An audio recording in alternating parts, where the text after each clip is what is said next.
இன்னைக்கு நான் வந்து புலிக்கட்ல தான் இருக்கிறேன்.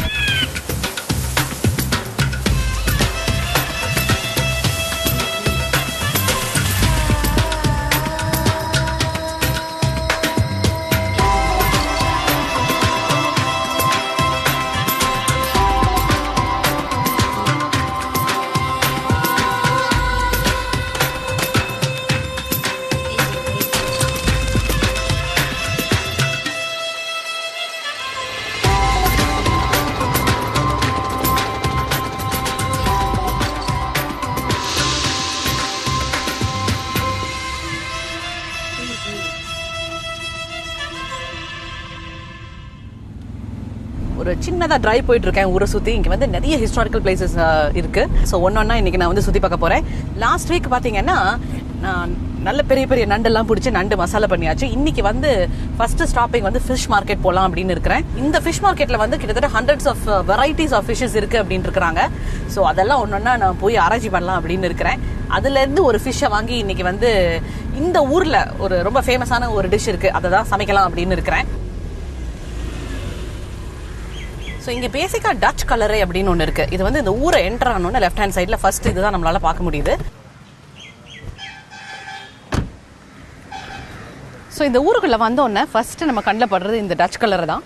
நம்ம இந்தியாவில் நிறைய விதமான கலரிங்கள், அதாவது டச் கலரிங்க இருக்குது. அதாவது சூரத்தில் இருக்குது, வங்காளத்தில் இருக்குது. ஆனால் அது எல்லாத்தையும் விட இந்த பர்டிகுலர் டச் கலரை வந்து ரொம்ப பழசு ப்ளஸ் ரொம்ப பெருசும் கூட.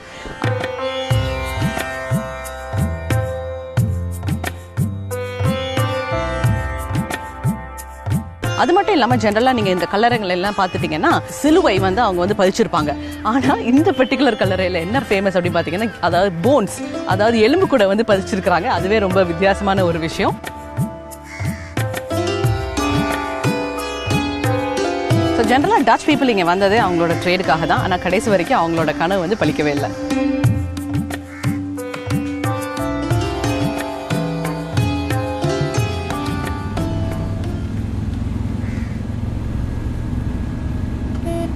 ஸோ டச் கலரை போயிட்டு அடுத்தது பழவேற்காடோட ரொம்ப பிஸியான ஒரு இடத்துக்கு போயிட்டுருக்கேன்.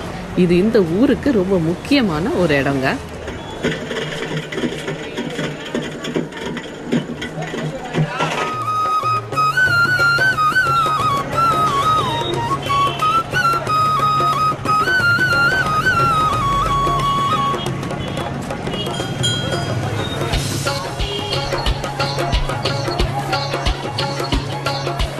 உள்ள நுழைஞ்சதுமே செம கூட்டம், ஒரே சத்தம், மீன் ஏலம் நிறைய போயிட்டு இருந்தது. கால் வைக்க கூட இடம் இல்லை. நான் மடவை மீன் வாங்க தான் இங்கே முதல்ல வந்தேன். ஆனால் பல புது புது மீன்களை பற்றி தெரிஞ்சுக்கிறதுக்கான வாய்ப்பு கிடைச்சது. இந்த மீன் மார்க்கெட்டை ஃபர்ஸ்ட் ஹேண்டில் எக்ஸ்பீரியன்ஸ் பண்ணது ரொம்ப சந்தோஷமாக இருந்தது.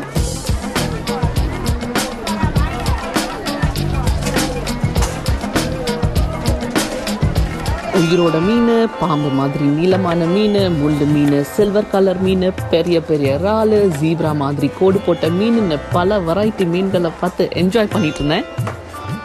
அக்கா, இது என்ன மீனுக்கு அது வித்தியாசமா இருக்கு? முள்ளாரா? வழுக்குது. அக்கா, இதுல நிறைய முள்ளு இருக்குமா அந்த மீன்ல? அது இந்த முள்ளு தான், வேற முள்ளு இருக்காது. உள்ள நடுவுல முள்ளு இருக்காது, ஒரே முள்ளு. நம்ம ஃபைண்டிங் நீமோ ஃபிஷ் மாதிரியே இருக்குங்க. ஸோ நம்ம வந்து முள்ளாறு மீன் காமிச்சாங்க இல்லையா, அதுல வந்து அந்த முள்ளு வந்து அது முள்ளு ரொம்ப பயம் அப்படிங்கிறதுனால அந்த முள்ளை எடுத்துட்டு வந்து பேக் பண்றாங்க. அக்கா வந்து ஒரு கல்லை வச்சு அந்த முள்ளை எல்லாம் ஃபர்ஸ்ட் உடைக்கிறாங்க.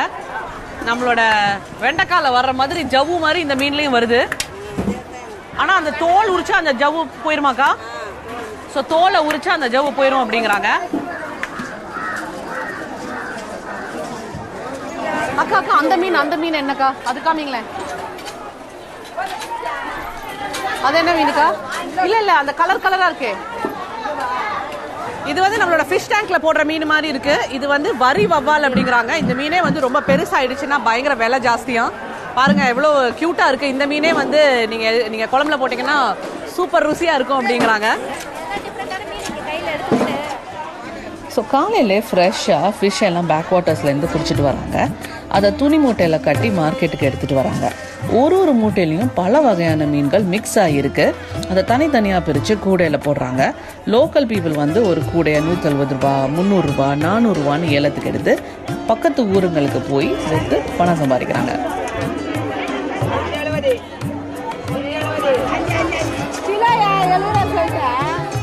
இது என்ன மீன்? இது நாக்கு, இது கெல்பி. நாக்கு மீனா? எப்பவுமே டேஸ்ட் குறையாது. வறுக்கலாம், குழம்பாக்கலாம். எக்ஸ்போர்ட் மீன். ஸோ இந்த புலிக்கட்டில் இருக்க மீன் சந்தை வந்து ரொம்ப இன்ட்ரெஸ்டிங்கான சந்தையாக இருக்குது. அதாவது கிட்டத்தட்ட 150 வெரைட்டிக்கு மேலே மீன் இருக்குது அப்படிங்கிறாங்க. இதில் இருக்க நிறைய மீன் நான் என் வாழ்க்கையில் பார்த்ததே இல்லை. எஸ்பெஷலி இந்த முள்ளாறு அப்படிங்கிறாங்க இல்லையா, அது ரொம்ப இன்ட்ரெஸ்டிங்கான ஒரு மீன். ஸோ இந்த மாதிரி பல வெரைட்டிஸான மீன் வந்து இங்கே இருக்குது. ஸோ இந்த ஊர் மக்கள் வந்து விதவிதமாக மீன் சாப்பிட்றாங்கன்னு இங்கே வந்து தான் என்னால் தெரிஞ்சுக்க முடிஞ்சிருக்கு. ஸோ இங்கே வந்து நிறைய மீனெல்லாம் பேக் பண்ணுறாங்க இல்லையா, ஸோ அதுக்கு வந்து ஐஸ் வந்து நிறைய வாங்கிட்டு வந்து அதை உடைக்கிறாங்க. சரி நானும் உடைக்கலாம் அப்படின்னு வந்தேன். பார்த்தேன் இது ரொம்ப வெயிட்டாக இருக்கும்னு பார்த்தேன், பட் அவ்வளோ வெயிட்டாக இல்லை. ஸோ இது வந்து இன்னைக்கு என்னோட வார்ம் அப் எக்ஸசைஸ். ஐஸ் எல்லாம் நானும் உடைக்க போகிறேன். இப்போ அட்டி அட்டி அட்டி அட்டி. மடவையா? கிலோ எவ்வளவு இது? 150 ரூபா. சரி இது கொடுங்க, இது வேணும். ஓகே. ஸோ ரொம்ப கஷ்டப்பட்டு சண்டை போட்டு இந்த சந்தையில் வந்து நான் வந்து மடவா மீன் வாங்கிட்டு வந்திருக்கிறேன். 4 மீன் கிடச்சிருக்கேன் இன்னைக்கு. ஸோ இதை வச்சு தான் இன்னைக்கு நான் சமைக்க போகிறேன். ஸோ ஒரு பெரிய ஃபிஷ் மார்க்கெட்டுக்குள்ள நுழைஞ்சிட்டு இப்போ தான் வந்திருக்கிறேன். அந்த மீனை வாங்குறதுக்குள்ள பொறுன்னு ஆயிடுச்சு. அவ்வளோ கூட்டமாக இருந்துச்சு. ஸோ மீன் வாங்கி இப்போ வந்து போட்டிங்லேயே போயிட்டு அப்படி சூப்பராக குக் பண்ணலாம் அப்படின்னு இருக்கிறேன். டிரைவ் போகிறதுக்கே ரொம்ப சூப்பரான ஒரு இடமா இருக்குது.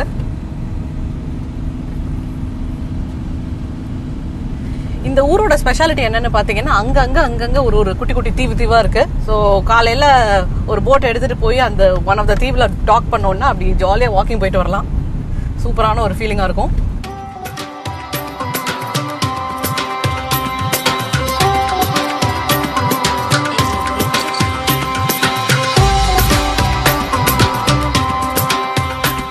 போட் போற வழியில பெரிய பெரிய கொம்புகளை கிராஸா கட்டி வச்சிருந்தாங்க. விசாரிச்ச போது இது பேர் தடி. பல்கா இறால் மீன் பிடிக்க இதை வந்து யூஸ் பண்றாங்க. ஸோ தடியை போட்ல எடுத்துட்டு போய் ஏரியும் கடலும் சேர்ற இடத்துல தடியை நிறுத்தி வைக்கிறாங்க. இந்த தடிக்குள்ள ஒரு வலை இருக்கு. ஒரு பர்டிகுலர் டைம், அதாவது காலையில 2-3 மணி போல கடல் வந்து உள் வாங்குற சமயத்துல இறால் வந்து இந்த வலையில மாட்டிக்குது. இறாலை பிடிச்ச அப்புறம் தடியை கரைக்கி கொண்டு வந்து திரும்ப நிறுத்தி வச்சிடுறாங்க. இவ்வளவு ஏர்லி மார்னிங்கா இல்லைன்னா கண்டிப்பா நானும் இறால் பிடிக்க போயிருப்பேங்க. இந்த இன்ட்ரெஸ்டிங்கான ஃபேக்டோட நானும் சமைக்க ரெடி ஆயிட்டேன். ஸோ மீன் மார்க்கெட்லேருந்து இப்போ தாங்க வந்தேன். இது வந்து நான் வாங்கிட்டு வந்த மடவை மீன் சூப்பராக க்ளீன் பண்ணி ரெடியாக வச்சுருக்கிறேன். ஜென்ரலாக எனக்கு வந்து சமைக்க பிடிக்கும், போட்டில் போகிறதுக்கு பிடிக்கும். இப்போ வந்து போட்டில் போய்கிட்டே வந்து சமைக்கிறது வந்து ரொம்ப பயங்கர புதுமையான ஒரு எக்ஸ்பீரியன்ஸ். ஜென்ரலாக தண்ணிக்குள்ளே மீன், தண்ணிக்கு மேலே போட்டு அதுக்குள்ளே நானும் என் கையில் மீன். பாருங்கள் எவ்வளவு மீனிங் இதில் இருக்குது. ஸோ இன்றைக்கி நான் வந்து இந்த மீன் போட்டு வெங்காயம் அன்னம் அப்படின்னு வந்து ஒரு டிஷ் செய்ய போகிறேன். இது வந்து இந்த ஊரில் பயங்கர பாப்புலர். பாய் வீடுங்களெல்லாம் வந்து ரொம்ப சிறப்பாக செய்கிறாங்க. கல்யாண வீடுகள் எல்லாம் இது ரொம்ப பாப்புலர். ஸோ ரொம்ப ஈஸியான ஒரு டிஷ்ஷு. ஜென்ரலாக பரோட்டா சப்பாத்திக்கு வச்சு சாப்பிட்றாங்க. ஸோ இன்னைக்கு வந்து சிம்பிள் அண்ட் ஈஸியாக முடிச்சிடலாம். ஸோ இங்கே வந்து ஹட்சன், புகழ், மணி அப்படின்னு இங்கே 2-3 பேர் இருக்கிறாங்க. என்னோட படகோட்டிகள் இன்னைக்கு வந்து இவங்க தான். இப்போ அது ஜென்ரலாக இந்த மாதிரி போட்டில் எல்லாம் சமைக்கிறது தான் ஃபர்ஸ்ட் டைமு. ஸோ நம்ம வந்து சமையல் ஆரம்பிச்சிடலாம். இங்கே மீன் வந்து நல்லா கழுவி இருக்குது. இதில் வந்து இதை மேரினேட் பண்ணணும். ஃபர்ஸ்ட்டு என்னெல்லாம் வேணும் அப்படின்னு பார்த்தீங்கன்னா கொஞ்சமாக மஞ்சத்தூள், அப்புறம் கொஞ்சமாக மிளகாத்தூள், அப்புறம் கொஞ்சமாக உப்பு. இங்கே நான் கல்லுப்பு வச்சுருக்கிறேன். ஸோ இது 3ஐயும் போட்டு இதை நல்லா பிரட்டிக்கலாம். ஸோ மீனை வந்து இந்த மசாலாவில் நல்லா போட்டு பிரட்டியாச்சு. இப்போ என்ன பண்ணணும், இதை வந்து நம்ம வறுத்து எடுத்துக்கணும். ஃபர்ஸ்ட் வந்து கொஞ்சோண்டு எண்ணெய் மட்டும் ஊற்றிக்கலாம். ஸோ மீனை வந்து இப்போ வறுத்துடலாம்.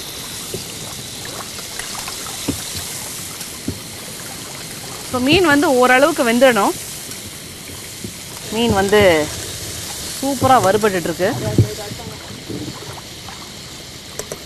ஓகே, ஸோ மீன் வந்து ஓரளவுக்கு நல்லா வெந்துடுச்சு. இதை வந்து இப்போ தனியாக எடுத்து வச்சுக்கலாம். இதில் வந்து நம்ம மற்ற சாமானெல்லாம் போட்டு இப்போ வறுக்கணும். என்னென்ன அப்படின்னு பார்த்தீங்கன்னா ஃபர்ஸ்ட்டு முந்திரி பருப்பு. ஸோ இந்த முந்திரி பருப்பு வந்து நல்லா வறுபட்டுருச்சு. இதை வந்து இப்போ நம்ம எடுத்து தனியாக வச்சுக்கலாம்.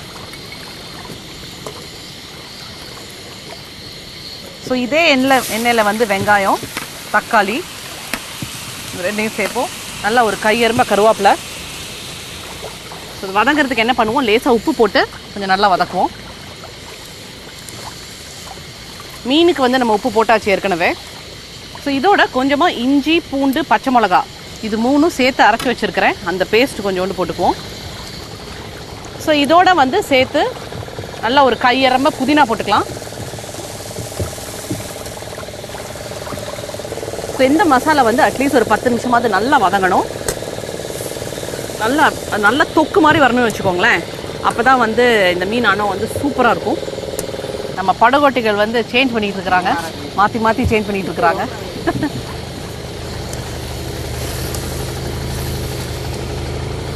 ஸோ ஐரோப்பிய நாடுகளில் முதல்ல புலிக்கட்டுக்கு வந்தது வந்து போர்ச்சுகீஸ் தானாங்க. இந்த போர்ச்சுகீஸ் வந்து என்ன பண்ணியிருக்கிறாங்க, விஜயநகர் அரசரோட சேர்ந்து அவங்களோட ஹெல்ப்போட ஒரு பெரிய கோட்டை ஒன்று இங்கே கட்டியிருக்கிறாங்க.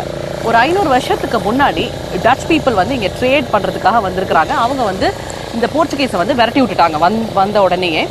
அப்புறம் அந்த டச் பீப்புள் என்ன பண்ணியிருக்கிறாங்க, ஒரு 131 கப்பலில் வந்து கிட்டத்தட்ட 38,000 இந்தியர்களை, அதாவது அடிமைகளாக வந்து கூட்டிகிட்டு போய் அவங்கள வந்து தோட்ட வேலை பார்க்க உலகமெங்கும் விட்டுட்டாங்க. அப்புறம் கொஞ்சம் காலகட்டத்திலே வந்து பிரிட்டிஷர்ஸ் வந்து உள்ளே வர ஆரம்பிச்சிட்டாங்க. அவங்க வந்தோன்னே நம்ம எல்லாருக்குமே தெரியும், எல்லாருமே வெளியில் விரட்டிட்டாங்க. இந்த டச்சோடையும் அவங்க சண்டை போட்டு அவங்களையும் வெளியில் துரத்தி விட்டுட்டாங்க. ஸோ இப்போ இங்கே கோட்டைக்குப்பை திருவிழான்னு ஒன்று நடந்துட்டு இருக்கு. அது மட்டும்தான் இங்கே இருக்கிற மக்களுக்கு இப்போ இந்த கோட்டையை வந்து நினைவூட்டிட்டு இருக்கு. ஓகே, இப்போ வந்து வெங்காயம் தக்காளி வந்து நல்லா வதங்கிருச்சு. இந்த சமயத்தில் நம்ம வந்து மசாலா சாமான்லாம் உள்ளே சேர்க்கணும். ஃபஸ்ட்டு வந்து மல்லித்தூள், அப்புறம் கொஞ்சமாக மஞ்சத்தூள், நல்ல ஒரு டேபிள் ஸ்பூன் மிளகாத்தூள். அதாவது இந்த லேசாக அடி பிடிக்கிற மாதிரி இருக்கும் உங்களுக்கு. அப்போ வந்து அதுக்கு தேவையான அளவு தண்ணி மட்டும் சேர்த்துக்கலாம். ஸோ அரைச்ச தேங்காய் விழுதை வந்து இப்போ உள்ளே சேர்ப்போம். ஒரு 2 இல்லாட்டி 3 டேபிள் ஸ்பூன் சேர்க்கலாம். வாவ். ஸோ இந்த சமயத்தில் என்ன பண்ணுவோம்னா, நம்ம வறுத்து வச்சிருக்கிற மீனை இப்படி அழகாக உள்ளே சேர்ப்போம்.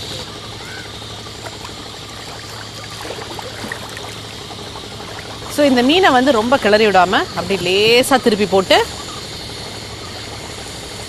அடுப்பை ஆஃப் பண்ணிட்டா சூப்பரான மீன் ஆனம் ரெடி. ஸோ இந்த மீன் ஆனம் அதை வந்து இப்போ சர்வ் பண்ணிக்கலாம். வாவ். நம்ம வறுத்து வச்சுருக்கிறோம் இல்லையா முந்திரி பருப்பு, அதை வந்து மேலே போடுவோம். அதுக்கப்புறம் கொத்தமல்லி. ஸோ அருமையான மீன் ஆனம் வந்து இங்கே ரெடி ஆகிடுச்சு. இதை வந்து இங்கே ஒரு சூப்பரான ஒரு தீவு ஒன்று இருக்குது, அங்கே உட்காந்து சாப்பிட்லாம் அப்படின்னு பிளான் பண்ணியிருக்கிறோம்.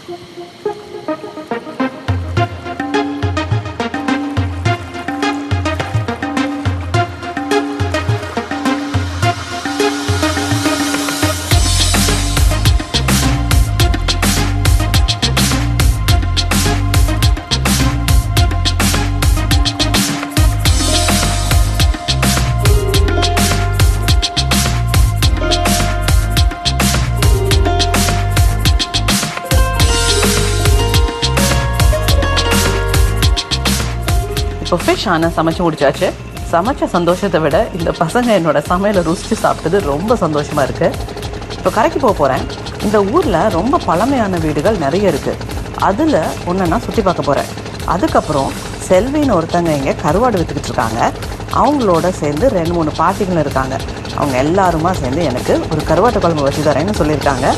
ஸோ லோக்கல் ஃபுட்டை ருசித்து சாப்பிட போயிடுச்சுங்க.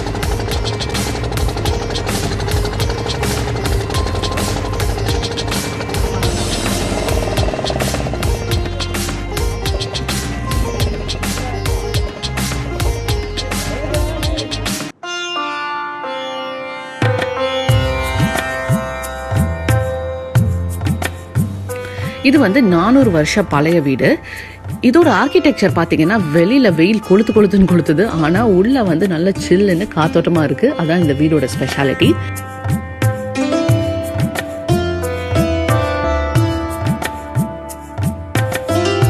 இங்க ஒரு பழமையான விஷயத்த பாரம்பரிச்சுட்டு வர்றாங்க. என்னன்னா தண்ணீர் பானை. அதாவது சுடுமண் பானை உருவாக்குற கலையில இந்தியர்களும் சீனர்களும் அடைஞ்ச தொழில்நுட்ப உச்சத்தை யூரோப்பியன்ஸ் வந்து அடையவே இல்லை. இந்த பானைகளை கடல் பயணங்களுக்கு யூஸ் பண்றாங்க.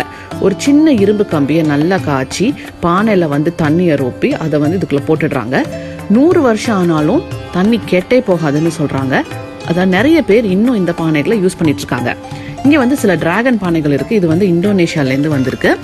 பட்டாயா தீவு பகுதியில் உள்ள டச்சுக்காரங்களுக்கு நிறைய தோட்டங்கள் இருப்பதை இந்த பானைகள் உறுதிப்படுத்துது.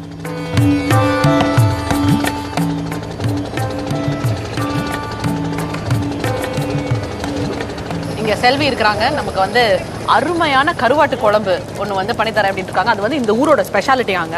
அதில் வந்து நிறைய காயெல்லாம் போட்டு செய்கிறாங்க. ப்ளஸ் ஒரு சீக்ரெட் இன்க்ரீடியன்ட் ஒன்று வச்சுருக்கேன் அப்படிங்கிறாங்க. அக்கா, ஒரு சீக்ரெட்டாக ஒரு இன்க்ரீடியன்ட் வச்சுருக்கீங்க. உங்களோட ஸ்பெஷல் பொடி ஒன்று உள்ளே போட போகிறீங்க இல்லையா? அது வந்து அவங்க அப்புறமே சொல்கிறேன் அப்படின்னு இருக்காங்க. ஸோ இப்போ நம்ம கருவாட்டு குழம்பு பண்ண ஆரம்பிச்சிடலாமா? சரிக்கா, முதல்ல எண்ணெயா? எண்ணெய் நம்மளுக்கு போதுமான அளவுக்கு எண்ணெய் நம்ம சேர்த்துக்கணும். அதில் சூடு வந்த அப்புறம் கடுகு உளுந்து. சரி, இந்த கருவாடெல்லாம் வச்சிருக்கீங்களா, இதெல்லாம் எப்படி பண்றீங்க? இதோட ப்ராசஸ் என்ன? இது வந்து வலையில போய் நாங்க கொண்டு வருவோம். வலையில போய் ஆம்பளைங்க போய் பிடிச்சிட்டு வருவோம் கடலுக்கு போய். அது நாங்க இந்த அண்ணன் கூட எடுத்துட்டு போய் அந்த அண்ணக்குள்ள வாங்கி இவ்வளோன்னு விலை சொல்லி வாங்கிட்டு வருவோம். சரி, வாங்கிட்டு வந்து ஒரு பாக்ஸில் கொட்டி தண்ணி ஊற்றி ஊற வைப்போம். ஏன்னா அது மேலே இருக்கிற செவுல எல்லாம் வரணும். செவுல வந்துடணும். ஊற வச்சுட்டு அதுக்கு நாங்கள் அது மாதிரி போடுற கருவாடு செவுல் உடச்சி உப்பு போடுவோம். இல்லை கீரி போடணும்னு சொன்னால் ஒரு பேனா கத்தி எடுத்து அம்பு கத்தி எடுத்து அதில் கொத்தி இன்னைக்கு நிறைய உப்பு தடவி போடுவீங்க. எதுக்கு? கல்லுப்பு தானே? ஆமாம், கல்லுப்பு தான் யூஸ் பண்ணுவோம். சால்ட் வந்து நம்மளுக்கு பூச்சி பிடிக்குதுன்னு நினச்சா மறுநாளைக்கு கருவாடு காயில மழை வருதுன்னு சொன்னா அது நம்ம கூடையில் அடிக்கிட்டு லைட்டா சால்ட் தொளிச்சு விடுவோம். ஓகே. இன்னைக்கு நாங்க கிளீன் பண்ணி உப்புல போட்டா நாளைக்கு காய வைப்போம். ஓ, சரி சரி சரி. உடனே காய வைக்க மாட்டீங்க, அந்த தண்ணியிலே ஊறணும். தண்ணியிலே ஊறிச்சுன்னா மறுநாள் நைட்டு மறுநாள் காலையிலே வந்து 6 மணிக்கெல்லாம் கிளீன் பண்ணி இந்த கல்லுலயே வந்து இதே மாதிரி காய வச்சிருவீங்க. இப்போ இந்த கடுகு எண்ணெய் காஞ்சதுக்கு அப்புறம் இந்த கடுகு உளுத்து பருப்பு. ஸோ இன்னைக்கு நீங்க என்ன கருவாடு போட்டிருக்கீங்க? எந்த மீனோட கருவாடு? வாழை கருவாடு, பர்ணா கருவாடு. அப்புறம் இந்த கருவாளைன்னு சொல்லுவாங்க, அதையும் முள்ளுவாழை மாதிரி இருக்கும், முள்ளு இருக்கும். அதுல ரொம்ப டேஸ்டா இருக்கும் கருவாடு குழம்பு வச்சா. அந்த முள்ளுவாழை கருவாடு. ஓகே. இப்போ லைட்டா கொஞ்சம் வெந்தயம். அது பெரிய வெங்காயமா சின்ன வெங்காயமா? பெரிய வெங்காயம். பெரிய வெங்காயம். அது உரிச்சது. பூண்டு, கடல் எண்ணெய், சம்புளோர் அப்படி எண்ணெய் போட்டோம்னா இது வந்து பொங்கி இது மாதிரி வந்து வராது. ஆமா, இது நம்ம நெல்லை எண்ணெய் போடுறதுனால சமைச்சோம்னா இது வந்து பொங்கி தான் வரும். கருவேப்பிலை. இதுக்கு அடுத்தது தக்காளி, பச்சை மிளகா.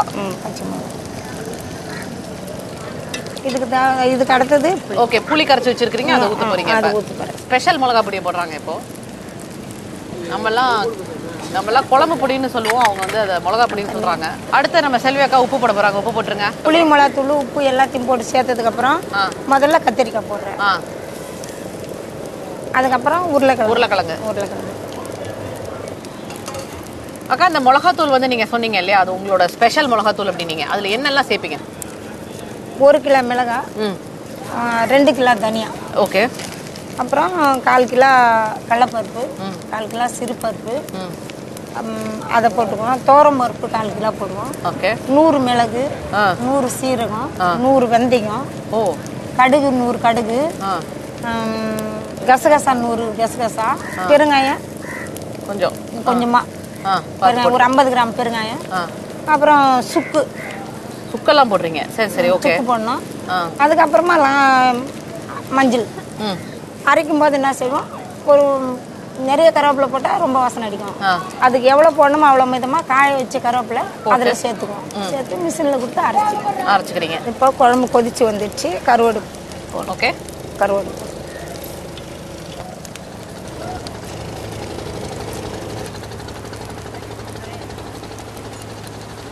குழம்பு வந்து நல்லா கொதிச்சாச்சு. அக்கா இறக்க போறாங்க கீழே. சூப்பர். ஸோ இப்போ அதில் எண்ணெய் ஊற்ற வேண்டாமா? இல்லை, எண்ணெய் எல்லாம் போடக்கூடாது. எண்ணெய் போடாமையே சட்டி கடாய் அடுப்பில் வச்சு நல்லா சூடு ஏறினதுக்கு அப்புறம் ஓகே இந்த வெண்டைக்காயை அதில் போடணும். வெறும் சட்டிலேயே வெண்டைக்காய் போட்டு. இந்த குழம்பு வந்து வித்தியாசமாக இருக்குது. நம்ம எல்லாம் எண்ணெய் ஊற்றி தான் வதக்குவோம். அவங்க வெறும் சட்டியில் வெண்டைக்காயும் அவங்க முள்ளங்கியும் வச்சுருக்கிறாங்க. ஸோ நம்மளும் குழம்பு வந்து பண்ணும்போது எண்ணெய் இல்லாமல் வெண்டைக்காயை வதக்கி குழம்பு வச்சு பார்ப்போம். ஸோ வெண்டைக்காயை போட்டாச்சு. அடுத்தது முள்ளங்கி. அக்கா, ஸோ அக்கா, இந்த கருவாட்டு குழம்பு இன்னைக்கு சாப்பிட்றத விட நாளைக்கு சாப்பிட்டா தான் நல்லா டேஸ்ட்டாக இருக்கும். ஏன்னா இப்போ சூடு மேலே வந்து டேஸ்ட் தெரியாது. ஒன்றும் தெரியாது. சூடு இல்லாமல் ஆறுச்சுன்னா நல்லா இருக்கும்.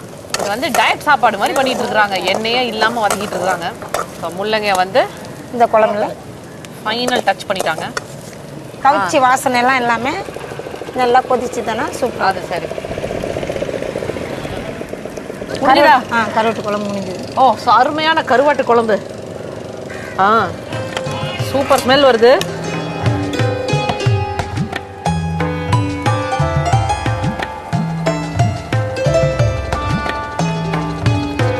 அக்கா சூப்பரா இருக்கு. நச்சுன்னு இருக்கு. ஆமா, ரொம்ப நல்லா இருக்கு. அருமையா இருக்குக்கா. ஸோ நெக்ஸ்ட் வீக்கும் புலிக்கிட்டு தாங்க. இன்னும் நிறைய விஷயம் பார்க்க வேண்டியது இருக்கு இந்த ஊர்ல. சண்டாயல், தமிழ் முஸ்லிம் ஆர்கிடெக்சர், நண்டு ஃபார்ம், அந்த நண்டு ஃபார்ம்ல நான் நண்டுகளை பிடிச்சி சமைக்கிறது இதெல்லாம் இருக்கு. So keep following me. இப்போதைக்கு இது ஸ்ரீ பெரிய கருப்பு, your travel companion, signing off. Bye.